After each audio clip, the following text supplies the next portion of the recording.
U.S. Department of Labor, only 12% of workers in the United States get paid time off to care for a baby or a sick parent.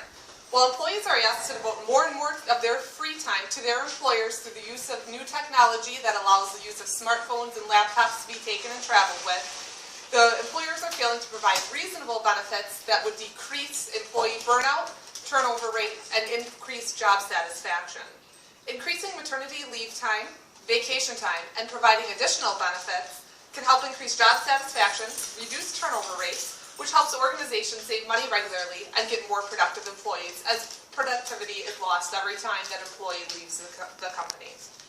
When I was doing my research for this, the first article that I came across was entitled "Moms in Survival Mode as U.S. Trails World on Benefits."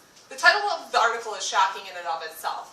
The United States is always touted as being one of the best countries in the world to live in and one of the furthest advanced, and yet the benefits that we're giving to our employees are substandard to the terms of all of the other countries, all the other developed countries throughout the world. How can this continue to happen? According to the United Nations International Labor Organization, the only country aside from the United States that's a developed country that does not require a paid maternity leave is New Guinea.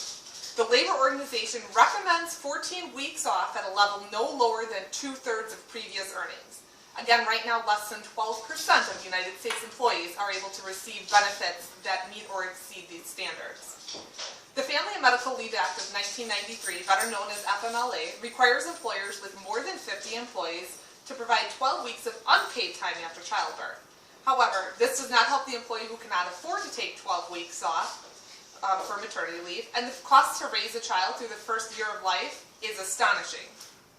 Employers would only benefit by helping to sustain and to help their employers during the maternity leave period, as it shows that when employers are providing these paid benefits and paid time off, that they are seeing better retention rates after maternity leave, which again helps their productivity because every time you have to hire somebody, you're incurring extra expenses. The Institute for Women's Policy Research conducted a study which found that new mothers who were able to take parental leave were more likely to return to their employer. One company in particular increased the length of its maternity leave. Retention of new mothers increased from 77% to 91%. That's a pretty significant increase. Not only does the increase make it easier for new mothers to juggle a new baby with their already busy lives and meet the financial demands that this incurs, but it helps the employers as well. The ways that turnover affects a company are several ways.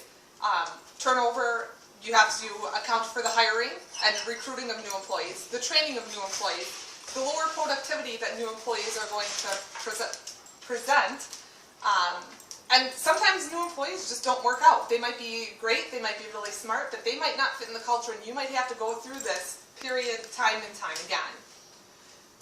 You need to recruit, hire, and train new employees. And having a 14% increase in retention helps to alleviate some of the turnover and financial and social implications that happen during this period. Okay, so you're not a parent and you don't want to have kids. So what about you?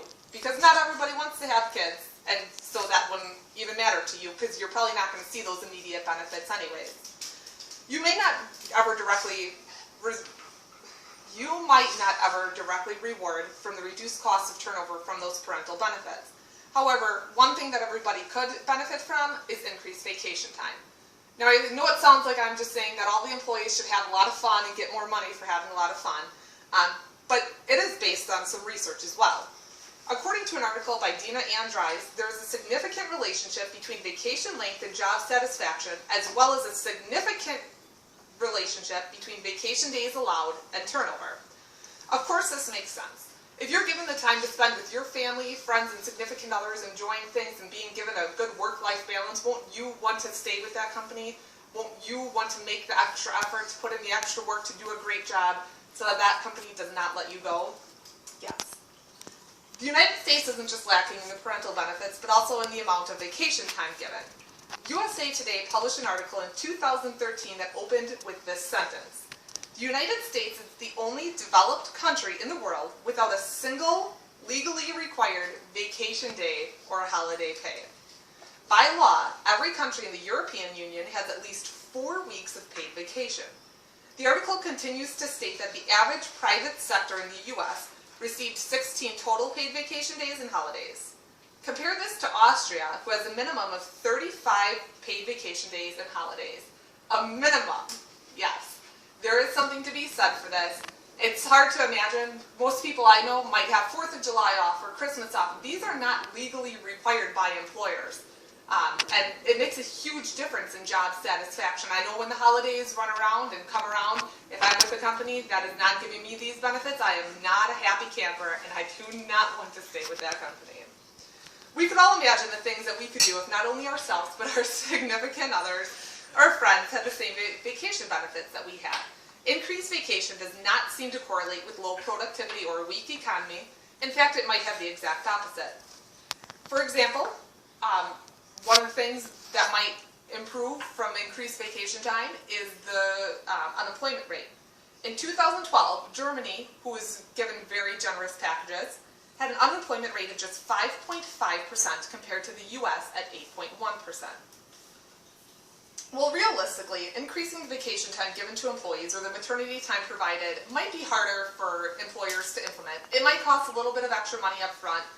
Employers might be a little leery to be able to deliver this information. But one thing that also helps to improve employee retention and job satisfaction are